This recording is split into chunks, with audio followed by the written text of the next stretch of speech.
Uy! Save ko! Bossing, ikaw pala yan!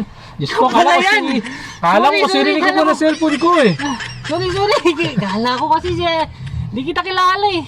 Siguro ikaw yung numero 1 snatcher dito sa Bataano. Kaya pala ang dahil mong cellphone ha? Hindi oh. Ano lang ako, may tournament sa office. Parang nag-exist lang ako. parang ang layo naman ng tournament mo sa office tapos kinuha mo tong cellphone ko. Reflexes yun, bunong braso. Kaya pag ganun ko, Kaya pala parang ang likas, kuha mo agad yung cellphone ko eh. Ganun pala yun. alam ko kasi ano eh, hindi kita nakilala eh. Big time. Uy, may pumasok kami. Sige, okay lang. Okay lang yan, magpasok. Sige, magkakausap na yun eh. Uy, nga natin, nag-ano kami. Mamaya ulit natin. Tuloy natin. Pati na, bigay mo nga ulit. Ano nga ba?